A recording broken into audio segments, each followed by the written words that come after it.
Conakry, 11 septembre 2018, au sommaire de cette édition, les opérations de recensement des domaines bâtis et non bâtis seront bientôt lancées à Conakry.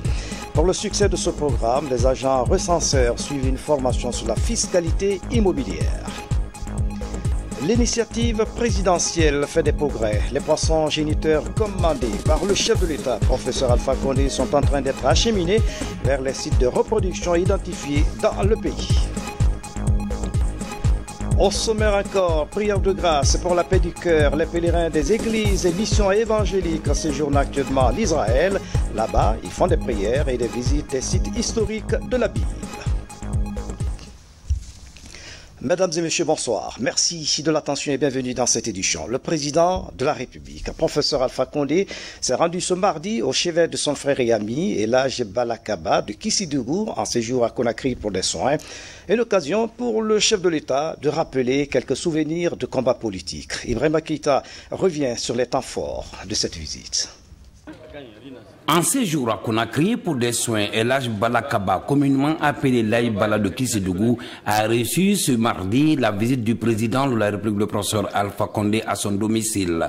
Entre les deux hommes, c'est une longue histoire d'amitié. C'est pourquoi le professeur Alpha Condé et Laye Bala ont évoqué quelques souvenirs. Le chef de l'État a réitéré sa reconnaissance à son ami pour son soutien durant ces années de combat politique. Ce déplacement du chef de l'État n'a pas laissé indifférent son frère et ami. Bara susu ba kendul bulum mbara jama ngo fokoroma ngo mbara bara sike ne ko ni mbara jonta fama ba bu nyami jida kana ndela o bomba o kabo femfe bona te be la dianya kuma ledi ebra na ma fonye chief de ta fo ebra na ma fonye he bunya lewodi ala ma bunya di deima ala madra di deima ala mila kandada Julu masiba ala man bekisidama anna jamana ala masumada kairala miriamila ala mokeda miriamila ala mokeda ba miriamila no keda jamana beri herasoro. Déjà, des dispositions sont prises par le chef de l'État afin que son frère et ami Laye Bala de Kissidougou puisse rapidement recouvrer sa santé. Fiscalité immobilière, les agents recenseurs seront bientôt déployés sur le terrain. Pour ce faire, une série de formations vient d'être organisée à leur intention. La démarche consiste à outiller les agents des techniques de collecte et d'identification des titres fonciers. L'État guinéen invite les populations à faciliter le travail des agents recenseurs. Mamadi Gassama, reportage.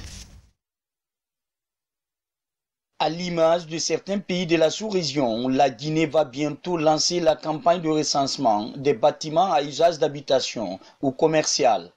Mais bien avant le lancement de cette opération, la mise en place d'un système de géocodage s'avère nécessaire. Ces séances de formation viennent renforcer la capacité des agents de terrain. Vous saviez que jusqu'ici, on n'a pas un cadre approprié pour mieux identifier les bâtiments. Donc la CGP a penché sur la question.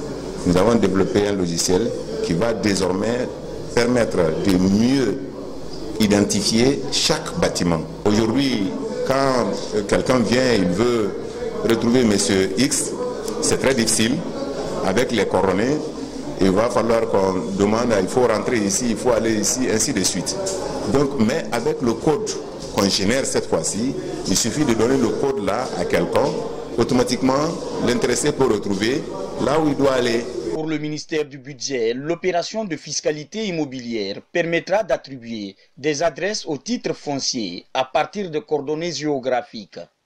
Une stratégie qui, de facto, va favoriser la croissance de l'assiette fiscale. C'est une activité pour laquelle le président attache du prix pour sa réalisation. En mettant cette approche en place, le ministère du Budget entend s'inscrire dans la dynamique de la diversification des recettes budgétaires. La première phase de la campagne touche les titres fonciers de la zone spéciale de Conakry.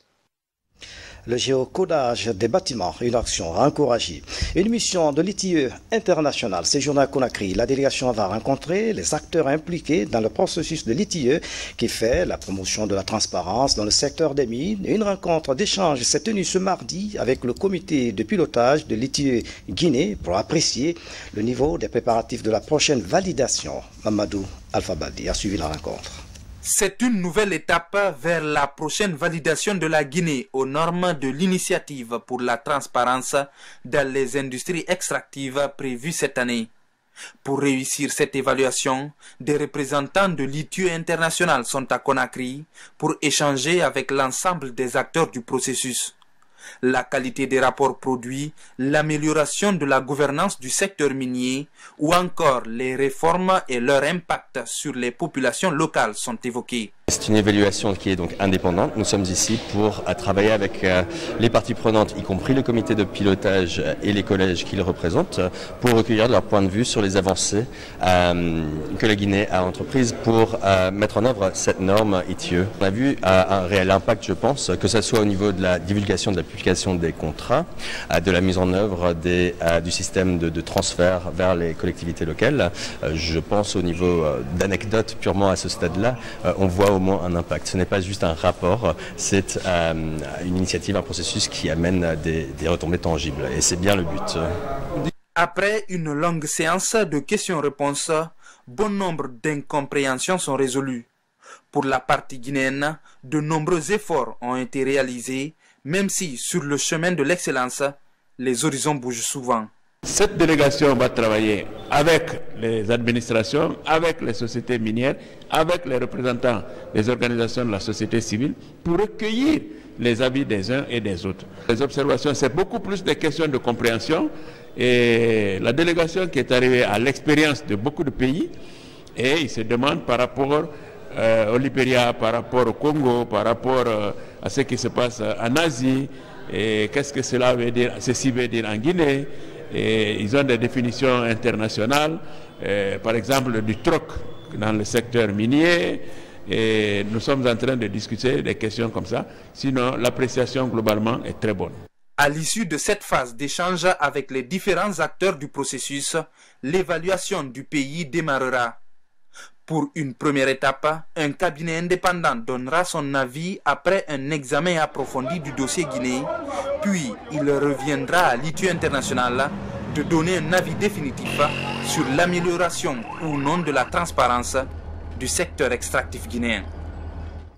Je vous le disais en titre, l'initiative présidentielle d'appui au monde rural fait du chemin dans le volet pisciculture. Les poissons géniteurs commandés par le chef de l'État, professeur Alpha Condé, sont en train d'être acheminés vers les différentes régions administratives du pays. Il s'agit de ravitailler les sites de reproduction. Ansoumane Toumani Camara fait le point. En Sérékouré, ces sites d'apprentissage et d'expérimentation piscicole ont reçu en 2017 une très grande quantité de poissons géniteurs en provenance de la Côte d'Ivoire et commandés par le président de la République. Après une première phase d'approvisionnement l'année dernière, des plans d'eau du pays, la Fédération des récipiculteurs de la Guinée forestière met à la disposition de l'Agence nationale de l'aquaculture des géniteurs et des alevins. Ils sont destinés aux sites de reproduction identifiés en Haute, Moyenne et Basse-Guinée. Ça consiste à transporter les alevins. Aujourd'hui, les alevins qui vont bouger ici vont aller en Moyenne-Guinée et en Basse-Côte. On a en tout 600 alevins et 600 géniteurs de tilapia nilotica qui vont être dispersés, 300 par préfecture, je vais dire, et puis à 70 alevins ou géniteurs de Trotis niloticis. Le convoi prend la direction des régions ciblées. Un système d'alimentation des poissons en oxygène permet aux géniteurs de faire tout le parcours sans se dépayser. Après 3 jours de parcours, l'un des pick-up est à Koya. Ici, c'est une retenue d'eau coloniale du triangle bananier qui reçoit ses géniteurs.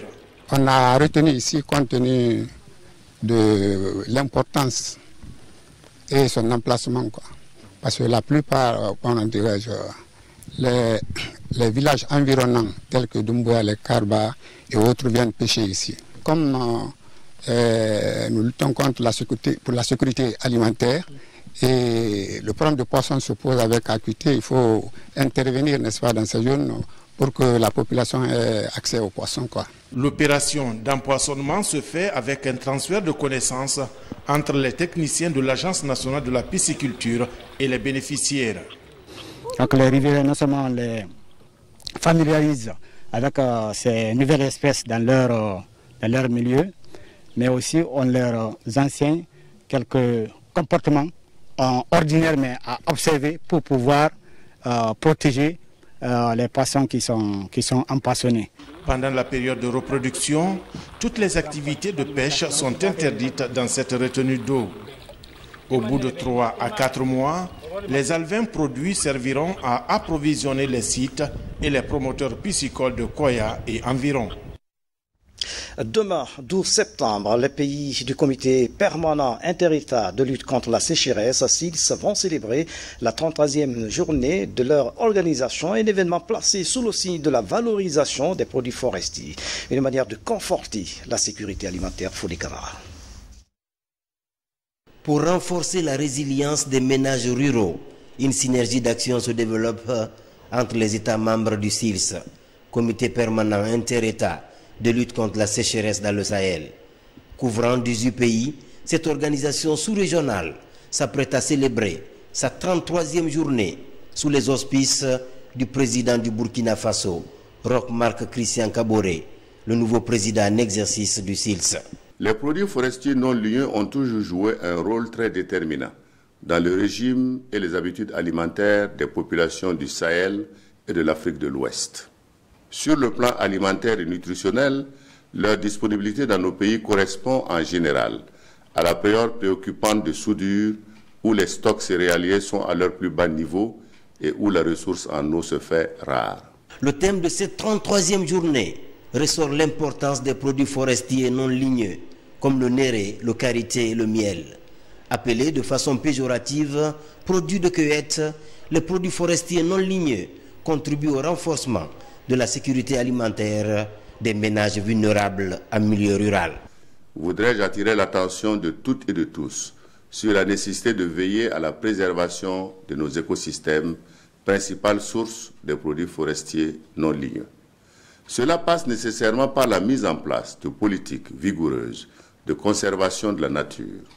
C'est aussi une des manières de remplir nos engagements internationaux vis-à-vis des accords multilatéraux sur l'environnement, notamment les conventions internationales sur le changement climatique, la biodiversité et la lutte contre la désertification.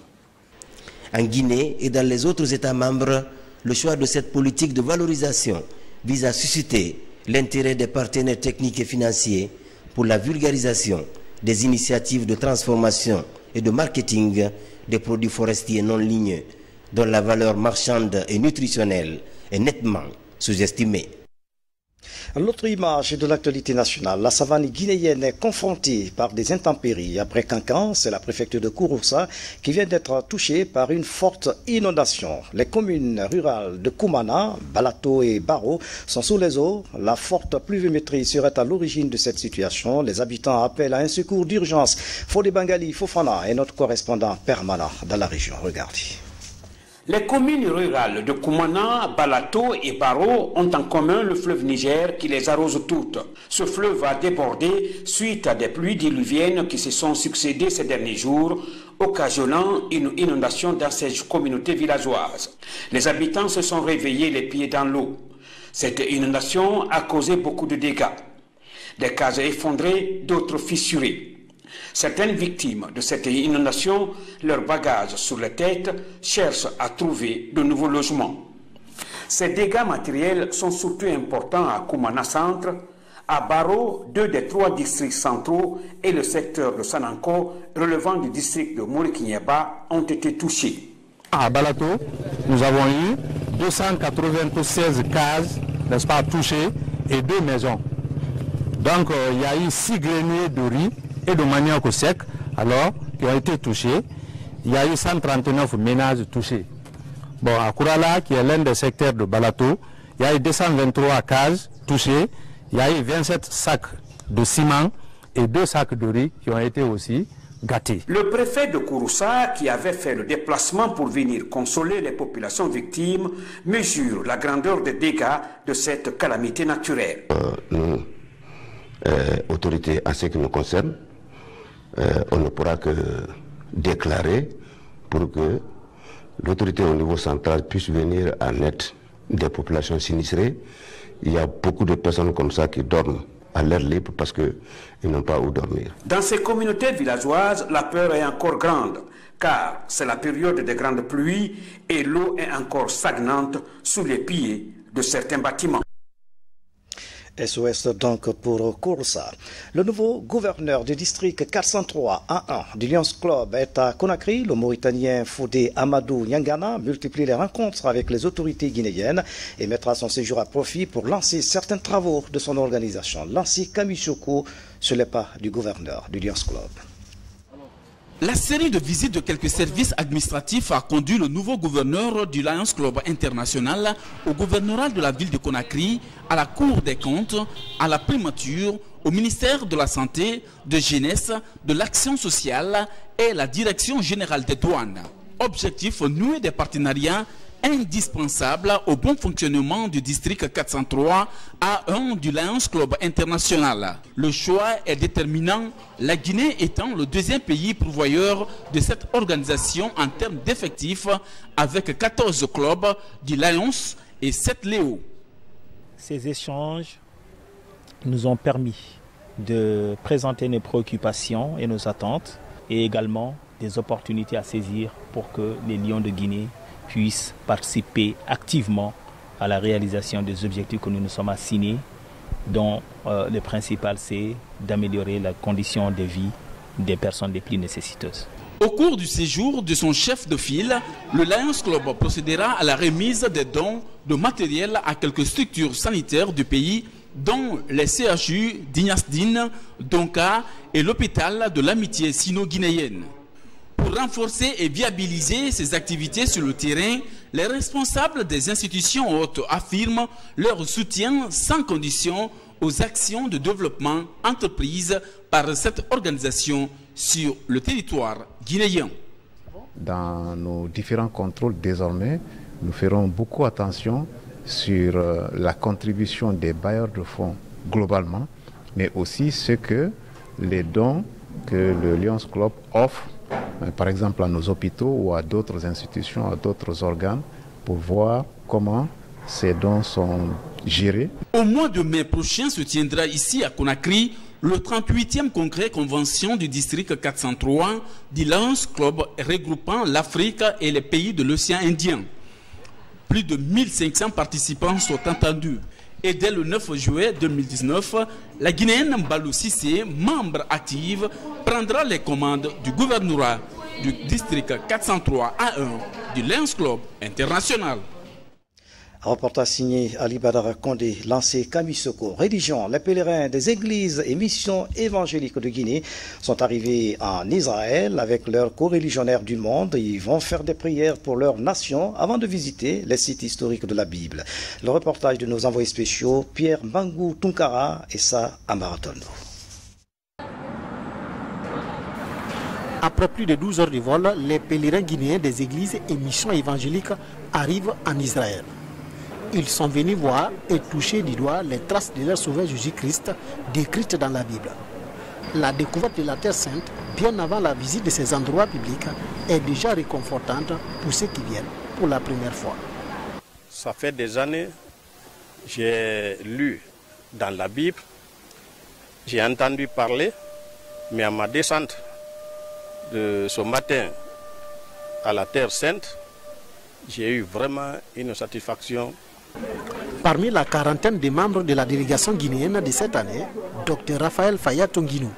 Si certains sont à leur première participation à ce pèlerinage, ce fidèle d'une soixantaine d'années est à sa 3e fois. Une fréquence liée aux différentes œuvres de Dieu qu'il lit expérimenter dans sa vie à chaque participation. Israël est un creuset d'expérience. Comme on le dit, c'est la ville, c'est le pays des miracles de Dieu. Vivre même ces expériences en Israël, à Jérusalem, où vous allez trouver les oliviers de plus de 2000 ans dans le jardin de Gethsémani, où Jésus avait prié pour aller racheter l'humanité à la croix. Et ici, on comprend que réellement Dieu est la source de tout bonheur de l'homme. Aux côtés de la délégation guinéenne à Jérusalem, plus de 150 autres nationalités venues des 4 coins du monde. Avant de visiter les sites chrétiens de cette ville sainte, ces fidèles croyants vont durant quelques jours adorer et louer le Seigneur pour ce haut fait dans leur vie. Par des prières, chaque pèlerin porte devant le Seigneur ses préoccupations et celles de son pays. Ici, nous allons toujours prier pour l'unité de l'Église, prier pour notre pays et puis prier aussi pour l'unité dans l'Église, que nous ayons l'amour que l'Église a besoin et que toute l'Église soit unie pour qu'on forme un seul corps. La Guinée a beaucoup de défis à relever.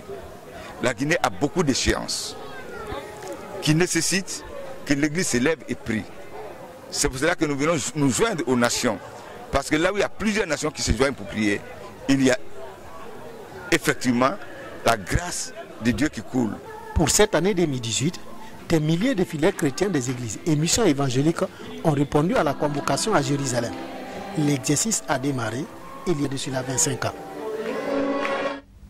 À Conakry, le commandant de la gendarmerie nationale, général Ibrahima Baldé, a reçu en audience l'ambassadeur d'Espagne en Guinée. Les entretiens ont porté sur le renforcement des capacités opérationnelles des écoles de la gendarmerie nationale. C'est le premier élément de Guinée en bref, commenté par Issia Gaba Moussa Komara.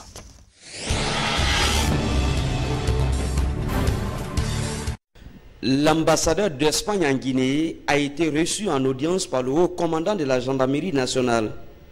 Plusieurs questions étaient au menu de cette rencontre, notamment le projet Blue Sahel sur la sécurité des frontières et le renforcement des capacités opérationnelles des écoles de la gendarmerie en Guinée.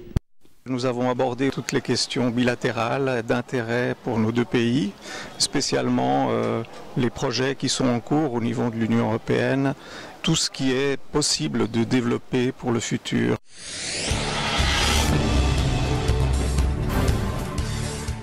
La rencontre est historique.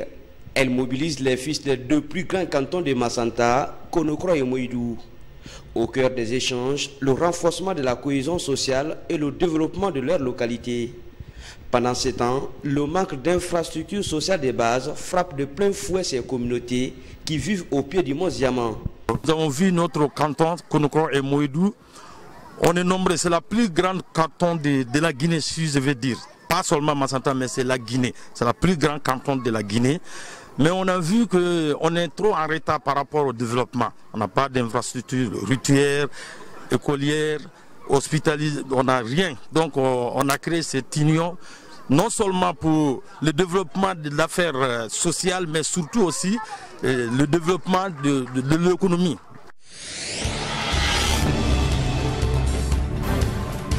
Le département des pêches, de l'aquaculture et de l'économie maritime en guerre contre la pêche illicite non déclarée et non réglementée en Guinée. Le ministère entend équiper les bases de surveillance en moyens logistiques pour plus d'efficacité sur le terrain. Je voudrais, à travers le chef de cabinet, remercier très sincèrement le ministre de la Pêche.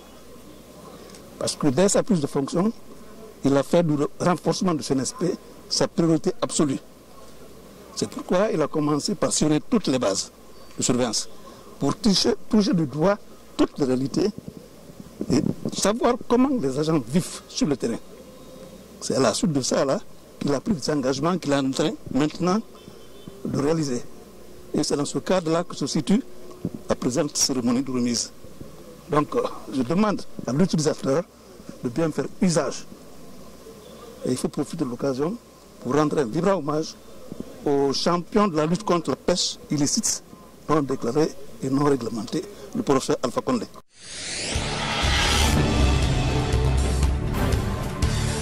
La première édition du tournoi de football doté du trophée Mamadou Ba Sankon a pris fin le week-end dernier à Yataya, dans la commune de Ratoma. L'initiative est de l'Amicale des jeunes pour le progrès de Yataya. C'est l'équipe de l'Escade qui a été finalement battue par l'Espoir de Yataya. Sport encore avec le tournoi qualificatif de la CAN des cadets Tanzanie 2019 qui se joue à Dakar dans la zone A ouest africaine. Le Sili national de Guinée a battu la Mauritanie sur le score de 3-1. Le résumé de la rencontre avec nos envoyés spéciaux Kaba Fodé et Mami Ebelamo. Face aux Mourabitoun de la Mauritanie, les U17 guinéens étaient nettement supérieurs. Les conditions physiques et athlétiques, ajoutées à cela l'efficacité offensive imposée sur l'adversaire, ont permis à la Guinée de marquer 2 buts avant la mi-temps. Pourtant, les choses ne s'annonçaient pas faciles pour le Sili cadet. L'équipe a pris dans les vestiaires à quelques minutes du coup d'envoi la disqualification de 6 de ses éléments suite à l'IRM, imagerie par résonance magnétique, pour avoir dépassé l'âge. C'est une institution qui a organisé une compétition. Elle doit être présente à tout moment et à tout temps. Et parce qu'il ne faudra pas que après les formalités, la nouvelle tombe. Vraiment là, je suis désolé. Et peut-être soit la CAF ou notre institution va essayer de rectifier les tirs. C'est pas, il faudra essayer d'informer à temps, dans le temps, pour ne pas pénaliser les uns et les autres. Il fallait donc réorganiser le schéma mis en place. La tentative a bien marché car Momelamine Souma est remplacé sur le côté gauche de l'attaque par Al-Gassi Mouba. Fofana Ibrahim Brézé en milieu se retrouve défenseur à la place de Amara Lance et Konda Boubacar devient le métronome. Celui-ci ouvre le score à la 11e minute. Alia Bangoura, le capitaine, double la mise sur le corner à 2 minutes de la mi-temps. Sur une erreur monumentale du gardien Momojo Kumbassa, distrait sur un coup franc de Mustafa Mohamed, permet au Rabitoun de réduire le score à la 62e minute et à la 75e minute. Konti Aboubakar réussira son doublé sur penalty et la Guinée mène sur le score de 3-1. Athlétique, physique, ils ont plus de gabarits que nous. Nous, on essayait de faire le jeu, on essayait de rentrer pas dans le jeu, surtout le jeu physique. Au athlétique, nous, on essayait de jouer simplement, on rentre pas dans le contact parce qu'on sait que les Guinéens sont plus forts physiquement que nous. On est des jeunes, on a essayé de jouer, mais malheureusement on est perdu. Félicitations pour les Guinéens, nous on va continuer le travail, Inch'Allah. Il faut voir la suite. La suite c'est contre le Cap-Vert. Et nous on est là, soit on est premier, soit on est meilleur deuxième pour jouer la demi-finale. Donc c'est ça notre objectif et c'est le même discours que je vais continuer jusqu'à la fin. 3-1, le score est flatteur et démontre la suprématie de la Guinée sur la Mauritanie. Il pouvait encore être plus large si toutes les occasions avaient été concrétisées. Et cela, malgré un pénalty raté par l'adversaire. Avec ce score, la Guinée prend provisoirement la tête du classement de son groupe en attendant de recevoir le 13 septembre au stade de Rufisque, le Cap-Vert, pour un autre défi. Est bien parti. L'actualité internationale traitée sous forme de télégramme en images aux États-Unis, un ouragan menace la côte Est tandis que le Pérou récupère un patrimoine culturel de l'autre côté de la planète en Russie. Ce qui marque l'actualité, ce sont les manœuvres militaires qui mobilisent des milliers de soldats et d'engins. Tierno Ousmane Diallo, commentaire.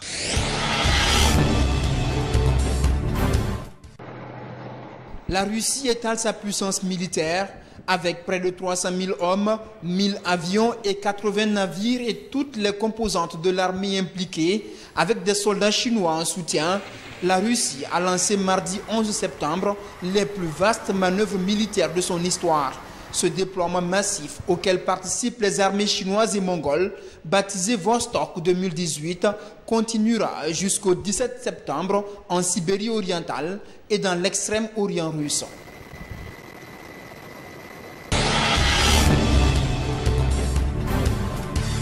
Des centaines de milliers de Catalans se sont massés mardi sur une artère de Barcelone pour la Diada, fête nationale catalane. La Diada est utilisée depuis 2012 par les séparatistes pour réclamer l'indépendance de la riche région du nord-est de l'Espagne où la question divise fortement. Selon un dernier sondage publié en juillet par un institut dépendant du gouvernement régional, 46,7% des Catalans sont favorables à l'indépendance et 44,9% opposés.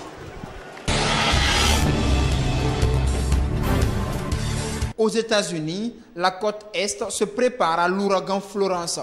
Évacuation obligatoire d'au moins 1 million d'habitants, fermeture de dizaines d'écoles et des magasins pris d'assaut. La Caroline du Sud, du Nord et la Virginie se préparent activement à être touchées de plein fouet par le puissant ouragan Florence dans quelques jours. Les autorités locales se sont mobilisées dès ce week-end, déclarant l'état d'urgence. L'ouragan Florence s'est hissé lundi après-midi en catégorie 4 sur l'échelle de Saffir-Simpson qui en compte 5. Ces vents atteignaient en moyenne 220 km par heure. Une bonne nouvelle pour la culture du Pérou. Le président Martin Vizcarra assiste à la cérémonie de rapatriation des masques funéraires en or de la culture précolombienne sicane. Le masque est rendu par l'Allemagne après un long processus judiciaire qui souligne l'engagement du Pérou à récupérer ses trésors culturels. Ce masque en or est d'une valeur inestimable et était utilisé dans les cérémonies religieuses au 8e siècle.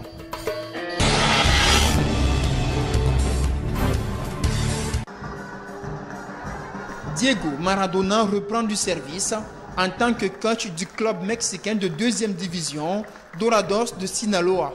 Ancien sélectionneur de l'Argentine de 2008 à 2010, il avait quitté en avril dernier son poste d'entraîneur du Al Fujairah, un club émirati de 2e division, après 22 matchs. Il a également été nommé il y a 3 mois président du club de Brest, au Bélarus. En revenant au Mexique, l'ancien meneur de jeu de la sélection argentine retrouve le pays où il a permis à son équipe de gagner le mondial 1986.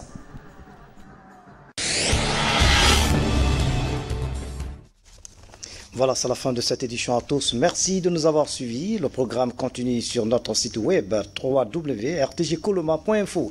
Excellente soirée, où que vous soyez dans le monde. À demain.